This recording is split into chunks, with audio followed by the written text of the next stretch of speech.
पूजा plastic, आपकी रसोई का भरोसेमंद साथी। कंटेनर, मसाला बॉक्स, ट्रे, जग और भी बहुत कुछ। स्वास्थ्य के लिए सुरक्षित टिकाऊ क्वालिटी के साथ पूजा प्लास्टिक, किचन का परफेक्ट पार्टनर। भानु प्रतापपुर से इस वक्त की बड़ी खबर आपको बता दें, जहां पर अंदरूनी गांव में शव दफनों को लेकर जमकर विवाद हो रहा है। बताया जा रहा है कि धर्मांतरित सरपंच के विरोध में ग्रामीण अब एकजुट नजर आ रहे हैं। धर्मांतरित सरपंच ने दरअसल अपने पिता का शव गांव में ही दफन किया और अब इसका विरोध ग्रामीण कर रहे हैं। बड़ी संख्या में ग्रामीणों ने आज धरना प्रदर्शन किया है। तहसीलदार मौके पर पहुंचे, शव को बाहर निकालने की हालांकि मांग यहां पर उठ रही है। आमाबेड़ा थाना क्षेत्र के बड़े तेवड़ा गांव का ये पूरा मामला है। तो ये तस्वीरें जो आप देख रहे हैं, ये भानु प्रतापपुर के बड़े तेवड़ा की तस्वीर आप देख रहे हैं, जहां पर बड़ी संख्या में ग्रामीणों ने विरोध प्रदर्शन किया है। बताया जा रहा है कि गांव के सरपंच के विरोध में ही ये प्रदर्शन किया जा रहा है।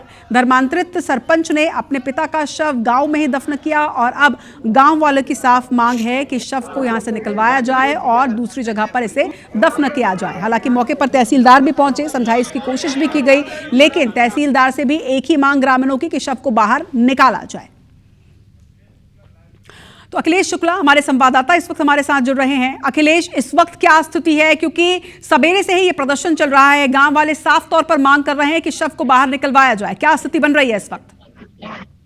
सुबह से ही जो है यहाँ पर जो माहौल है एकदम गर्मा गर्मी का माहौल बना हुआ है। यहाँ लड़ाई झगड़े भी हुए हैं, साथ में हाथापाई भी हो चुकी है दोनों गुटों के बीच में। इस धर्मांतरित जो व्यक्ति है उसको शव दफनाने को लेकर ये विवाद हो रहा है और ये विवाद जो है क्षेत्र में लगातार बढ़ते जा रहा है। आए दिन ये ऐसा विवाद जो है लोग सामने उजागर हो रहा है और जिसे लेकर अभी जो है प्रशासन के आला अधिकारी यहाँ मौके में पहुंचे हैं। साथ ही अब जो पुलिस सुरक्षा बल के जवान हैं उन्होंने पूरे गांव को घेर रखा है और बाहरी आदमियों को प्रवेश पर भी वर्जित की गई है, जिन्हें अंदर आने नहीं दिया जा रहा है। वहीं जो आला अधिकारी है वो यहाँ पहुंच चुके हैं और दोनों गुटों में बैठक करके सुलह करने की कोशिश कर रहे हैं, लेकिन अभी भी जो स्थिति है वो गंभीर बनी हुई है और दोनों गुट एक दूसरे की बात मानने को तैयार नहीं है।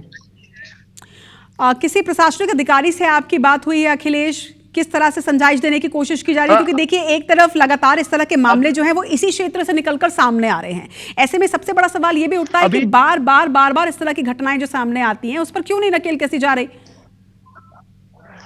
अभी जैसे हमने अधिकारी से बात की तो अधिकारी ने इस बारे में कुछ बोलने से के लिए मना कर दिया। उन्होंने कहा कि पहले ये मामला सुलझ जाए उस पर हम बात करेंगे, लेकिन जो स्थिति बन रही है ये एक नासूर बनी जा रही है।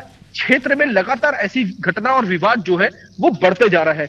आगे चल के यदि इसका हल जो प्रशासन और प्रशासन के पास नहीं निकल पा रहा है, ये एक बड़ा सरदर्द बनने की तैयारी में है। क्योंकि ये आज ही नहीं, कुछ दिन पहले नरहरपुर ब्लॉक के जाम गांव में तो भानु दुर्गुकुंदल ब्लॉक के कोड़ेकुरसे में ऐसा ही घटना हो चुका और ये वही क्षेत्र है आमाबेड़ा जहां पर कुछ महीनों पहले एक धर्मांतरित महिला का शव दफनाने के बाद उसे वापस निकाला भी गया था। ये वही क्षेत्र है। विवाद यहाँ पर बहुत बढ़ चुका है और दो गुट में यहाँ पर लोग बढ़ चुके हैं और लगातार यहाँ का जो माहौल है वो एकदम गहमा-गहमी का माहौल बना हुआ है अभी भी, लेकिन आला अधिकारी जो है वो अभी समझाइश में लगे हुए हैं। अखिलेश, एक जानकारी और दीजिएगा, अगर किसी भी तरह की अप्रिय स्थिति यहाँ पर निर्मित होती है तो क्या सुरक्षा बल वहां पर पर्याप्त नजर आ रहे हैं आपको?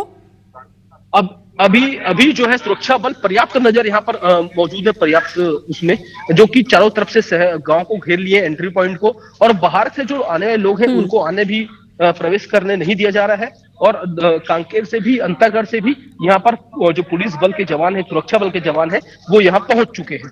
जी चलिए अखिलेश, खबर पर नजर बनाकर रखिएगा, आप अपना भी खास ख्याल रखिएगा, क्योंकि जिस तरह से भीड़ उग्र होती नजर आ रही है, ये तस्वीरें आप देखिए। हम जरूर ये कह रहे हैं कि सुरक्षा बल की तैनाती पर्याप्त संख्या में यहाँ पर की गई है, लेकिन अगर आप देख पा रहे होंगे तो सुरक्षा बल की मौजूदगी में ग्रामीण कितने उग्र है वो देखिए, कब्र को किस तरह से खोदा जा रहा है वो देखिए। तो यहाँ पर ग्रामीण काफी उग्र नजर आ रहे हैं। सुबह से ही प्रशासनिक अमला यहाँ पर मौजूद है, समझाइश देने का प्रयास किया जा रहा है, लेकिन सबसे बड़ी बात यह कि ये जो पूरा क्षेत्र है, इस क्षेत्र में लगातार शव के दफन को लेकर लगातार विवाद की स्थिति हर बार उपजती है और हर बार इसी तरह से ग्रामीण विरोध करते हैं, लेकिन इसके बावजूद अब तक कोई कॉन्क्रीट समाधान, कोई सोल्यूशन यहां पर नजर नहीं आता है। सबसे बड़ा सवाल यह भी उठता है कि आखिर कब तक इसी तरह की परेशानियों से गांव दो चार होता रहेगा।